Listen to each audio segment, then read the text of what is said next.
नमस्कार दोस्तों, आज की इस वीडियो में हम शकुनी के रहस्यमय मन की परतें खोलने जा रहे हैं।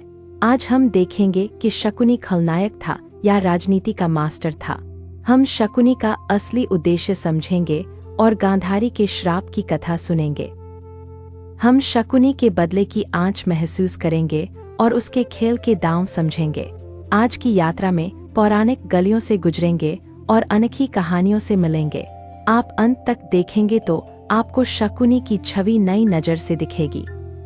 आपको हर मोड़ पर भावनाओं की लहर और राजनीति की धार मिलेगी। तो चलिए शुरू करते हैं और शकुनी के सच और मिथक को समझते हैं। पहली कथा हमें गांधार के शांत पहाड़ों में ले जाती है, जहां शीतल हवाएं बहती थीं। उसी गांधार में राजकुमार शकुनी का जन्म हुआ और परिवार में स्नेह था। गांधारी उसकी बहन थी और बुद्धि और धैर्य की प्रतिमूर्ति थी। हस्तिनापुर से विवाह का प्रस्ताव आया और भाग्य का पहिया घूम गया। गांधारी ने पांडु के भाई धृतराष्ट्र से विवाह स्वीकार किया था। धृतराष्ट्र अंधे थे और राजसभा के शील में शक्ति थी। गांधारी ने अपने पति की पीड़ा साझा करने को स्वयं पट्टी बांध ली थी। शकुनी ने यह देखा तो उसके भीतर करुणा और आक्रोश जाग उठा था। उसे लगा कि बहन के भाग्य के साथ प्रभु ने कठोर खेल खेला था। उसे लगा कि हस्तिनापुर की राजनीति ने स्नेह को बंधन बना दिया था। यहीं से शकुनी ने ठान लिया कि वह सत्ता के खेल में उतर जाएगा। वह सीख गया कि शब्द से बड़ा शस्त्र धैर्य और समय होता है। उसने दांव पेंच समझे और दरबार की नसों को पढ़ने लगा था। वह जान गया कि हस्तिनापुर में प्रेम नहीं, केवल रणनीति चलती थी। दुर्योधन से उसकी निकटता बढ़ी और स्नेह भी बना था। शकुनी ने दुर्योधन में अपमान भरा बालपन देखा और दिशा देने की ठानी। शकुनी का असली उद्देश्य बहन की गरिमा और अपने राज्य का संतुलन बचाना था। वह चाहता था कि गांधार अपमानित न हो और हस्तिनापुर पर कर्ज रहे।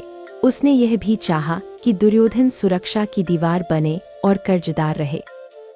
उसने समझा कि यह सब शक्ति के संतुलन से ही संभव था। वह जुए और दांव का अभ्यास करता और मन पढ़ना सीखता रहा। वह आंखों की भाषा समझता और सांसों की चाल पहचानता था। उसका खेल था कि शत्रु स्वयं अपने भ्रम में फंस जाए। इसी दौरान पांडवों का उदय हुआ और राज्य में विभाजन की दरार थी। लाक्षागृह की आग सुलगाई गई और शकुनी ने संकेतों की भाषा बोली। वह चाहता था कि संतुलन भय और सहमति के बीच बना रहे, पर नीति ने साहस और अन्याय को भिड़ा दिया था। समय ने सभा बुलवाई और कौरव पांडव आमने सामने आए थे। यह द्यूत सभा थी जहां पासे नाचे और किस्मत थिरकी थी। शकुनी ने पासों में अद्भुत नियंत्रण दिखाया और सब सांस रोके रहे। उसके पासे बोलते प्रतीत हुए और सभागार स्तब्ध था। उस दिन दुर्योधन प्रसन्न था और धर्मराज विवश था, पर उस जीत में अपमान का विष मिला था जो दूर तक फैला। द्रौपदी की पीड़ा ने आकाश को कंपा दिया और धरती सिसकी थी। गांधारी का हृदय उस दिन भीतर से टूट गया था। उसने शकुनी को अलग खींचकर कठोर वचन कहे थे। गांधारी ने कहा कि अधर्म का दांव अंततः परिवार को निगल जाएगा। उसने कहा कि पासों का मद तुम्हें स्वयं का शाप बन जाएगा। उसने कहा कि अपमान का धुआं उस घर को जला देगा। शकुनी ने बहन की वेदना देखी पर अपने दृढ़ निश्चय नहीं छोड़ा। उसने कहा कि अपमान द्वारा ही अपमान का उत्तर संभव था। उसने कहा कि स्थायी संतुलन डर और दंड के बिना नहीं बनता था। उस रात शकुनी ने अकेले में अपने उद्देश्य को फिर से तौला था। वह बोला कि बहन की सुरक्षा मेरी पहली प्रतिज्ञा होगी। वह बोला कि गांधार की गरिमा मेरी दूसरी प्रतिज्ञा होगी। वह बोला कि हस्तिनापुर की नब्ज मेरी तीसरी प्रतिज्ञा होगी। गांधारी चुप रही, पर उनकी आंखों से रोष और करुणा बह रही थी। उस ही चीन्यक्षर मौन ने शकुनी में एक गूढ़ भय भी जगा दिया था। उधर कृष्ण ने बारंबार समझाया कि यह दांव युद्ध की ओर ले जाएगा। शकुनी ने कृष्ण की मुस्कान में दूरदर्शिता देखी, पर ठिठक नहीं पाया। इस पहली कथा में शकुनी राजनीतिक शिल्पकार और भावनाओं का ऋणी दिखता है। यहाँ वह मास्टरमाइंड भी है और विनाश का अंधा रथ भी है। अब दूसरी कथा आती है जिसमें भूख और अपमान की राख चमकती है। कहते हैं गांधार पर संकट आया और शत्रुओं ने घेराबंदी की थी। कुरों के किसी अन्यायी कदम ने गांधार राजपरिवार को बंदी बना दिया। कैद में सभी को एक मुट्ठी अन्न दिया जाता था। परिवार ने आखिरी दाने शकुनी को खिलाए ताकि एक जीवित रह सके। शकुनी ने हर निवाले के साथ बदले की ज्वाला पी थी। जब पिता ने अंतिम सांस ली तो आकाश गूंज गया था। कथा कहती है कि पिता की अस्थियों से पासे बनाए गए। उन पासों में पितृक्रोध और दुर्भाग्य की दिशा बसाई गई। शकुनी ने प्रतिज्ञा ली कि अपमान का हिसाब करेगा और स्मृति बचाएगा। वह हस्तिनापुर आया तो उसके चेहरे पर शांत धुंधलका था। उसने मुस्कान में शहद रखा और भीतर में खौलता लावा छिपाया। दुर्योधन के कान में मीठी रणनीति डाली और साहस जगाया। उसने कहा कि धरती तलवारों से नहीं दिमाग से जीती जाती है। उसने कहा कि शत्रु की ताकत को बेकार बनाना ही असली चातुर्य है। द्यूतस्फा बनेगी और पांडव बिना रक्तपात कमजोर हो जाएंगे। योजना ने रूप लिया और सभा में पांडव एक एक कर हारे। युधिष्ठिर की आंखों में विश्वास था जो धीरे धीरे बिखरता गया। भीष्म स्थिर रहे और विदुर ने करुण चेतावनी दी थी, पर पासों में किसी अज्ञात शाप की लकीरें चमकती रहीं। जब द्रौपदी आई तो सभागार का धर्म कांपने लगा। गांधारी ने भीतर ही भीतर दांत भींचे और मस्तक झुका लिया। उस रात उसने शकुनी को बुलाया और कहा, बस करो। उसने कहा कि तुम्हारे पासे तुम्हारे विरुद्ध मुड़ने को आतुर है। उसने कहा कि पितृरक्त से भीगे दांव तुम्हें आग में घेरेंगे। यह गांधारी का श्राप था जो मौन में तैरता रहा। उसने कहा कि तुम्हारा विजय गीत अंततः विलाप में बदल जाएगा।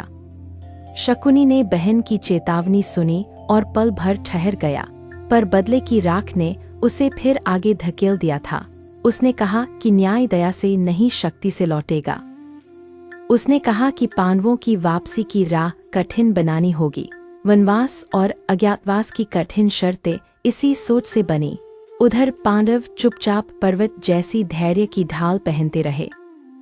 समय ने 17 अक्षौहिणी सेना का पथ तैयार करना शुरू किया। दूर कहीं युद्ध की धूल दिखाई देने लगी और शंख गूंजा। दूसरी कथा बताती है कि बदला स्वयं अपने घर को जला देता है। यहाँ शकुनी बदला लेने वाला पुत्र भी है और खिलाड़ी भी है। यहाँ वह अपनी बहन को बचाने वाला भाई भी है, पर उसी प्रयत्न में वह सबको विनाश की ओर ले जाता है। अब तीसरी कथा आती है जिसमें शकुनी को रणनीतिक संतुलनकारी दिखाया गया है। कुछ परंपराएं कहती हैं कि शकुनी युद्ध टालना चाहता था। वह चाहता था कि अपमान से जन्मा डर शांति का कारण बने। उसने ड्यूट को रक्तहीन संघर्ष समझा जो परिणाम ला सकता था। वह सोचता था कि पराजय सहकर शत्रु सबक सीख लेते हैं। वह मानता था कि जंगल का तप उन्हें विनम्र बना देगा। वह मानता था कि लौटने पर वे समझौतों में राजी होंगे, पर उसने मानव सम्मान की ज्वाला कम करके आंकी थी। उसने सोचा कि अपमान को समय शीतल कर देगा, पर गलती हुई। कृष्ण ने उससे कहा कि अपमान से युद्ध की आग जन्म लेती है। शकुनी ने चाले चल दी, पर नीति ने अलग चाले चली। उसने दुर्योधन को सीमाएं सुझाईं जो धीरे धीरे टूटती गईं। उसने कहा कि सीमित अपमान करो और वापस सम्मान दो, पर सभा के गर्व में सीमाएं राख हो गईं और धधक उठी। उसने कहा कि युद्ध की लागत राज्य को खोखला कर देगी, पर दुर्योधन को अर्जुन के धनुष की गूंज सुनाई देती रही।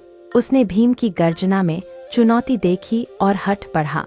शकुनी ने मसले सुलझाने की कोशिश की, पर देर हो चुकी थी। योद्धा अपने अपने व्रत ले चुके थे और ध्वज उठ चुके थे। कृष्ण की शांति यात्रा का अपमान भी चोट बनकर लौटा। तीसरी कथा सिखाती है कि सीमित अधर्म कभी सीमित नहीं रहता। यहाँ शकुनी मास्टरमाइंड है, पर दूरदर्शिता में चूक करता है। वह राजनीतिक गणित समझता है, पर मानव गरिमा का अंक भूलता है।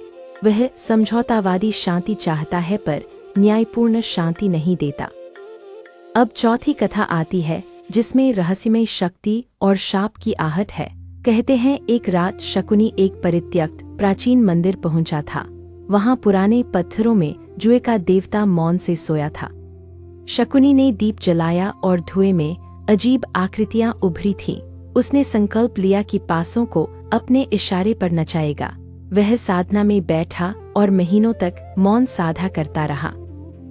आखिर एक रात उसे विचित्र स्वप्न दिखाई दिया और स्वर गूंजा।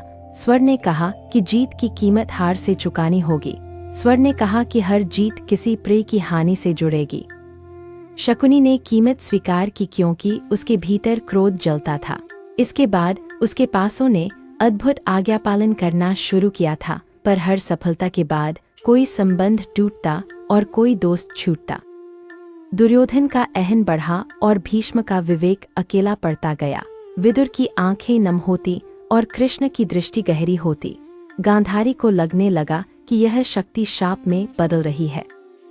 उसने कहा कि कोई अनदेखा देव तुम्हें बदले की राह दिखा रहा है।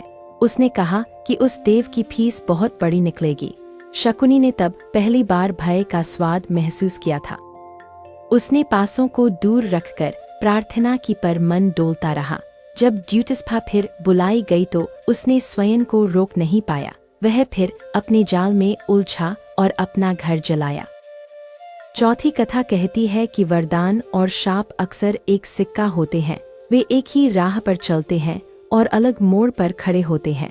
अब पांचवी कथा आती है, जिसमें युद्ध के बाद की राख बोलती है। कुरुक्षेत्र में रक्त बहा और धरती ने कराह कर मौन ओढ़ लिया। भाइयों की हड्डियां धूल में मिल गईं और ध्वज गिर गए। दुर्योधन पड़ा था और उसके सपनों की आंखें बुझ चुकी थीं। भीम ने प्रतिज्ञा पूरी की और हवा भारी हो गई। शकुनी ने अपने पासों को देखा और पहली बार रो पड़ा। उसने कहा कि मैंने जीतते जीतते सब कुछ हार दिया है। उसने कहा कि बहन की गोद भी आंसुओं से भीग गई है। उसने कहा कि गांधार की शान भी राख में बदल गई। उधर गांधारी के सामने मृत संतानों का ढेर पड़ा था। उसके हृदय से आग निकली और धरती को झुलसा दिया। उसने कृष्ण को भी धिक्कारा और नीति को कोसा था। शकुनी उसके सामने आया तो उसका क्रोध सागर बन गया। गांधारी ने कहा कि तुम्हारे पासे तुम्हें मौत की गोद देंगे। गांधारी ने कहा कि तुम्हारी कहानी केवल चेतावनी बनकर रह जाएगी। गांधारी ने कहा कि तुम्हारे हर छल का स्मरण कांटा बन जाएगा। शकुनी ने सिर झुकाया और बोला, मैं दोषी हूँ बहन। उसने कहा कि मेरा बदला मुझे ही भस्म कर रहा है। उसने कहा कि मैं नाम लेकर नहीं, पीछे छिपकर जीता रहा। उसने कहा कि मैंने अपने प्रियजनों को शत्रु बना दिया। उस क्षण में शकुनी खलनायक नहीं, एक टूटता मनुष्य था। तभी सहदेव आया और युद्धभूमि का एक ऋण चुकाया था।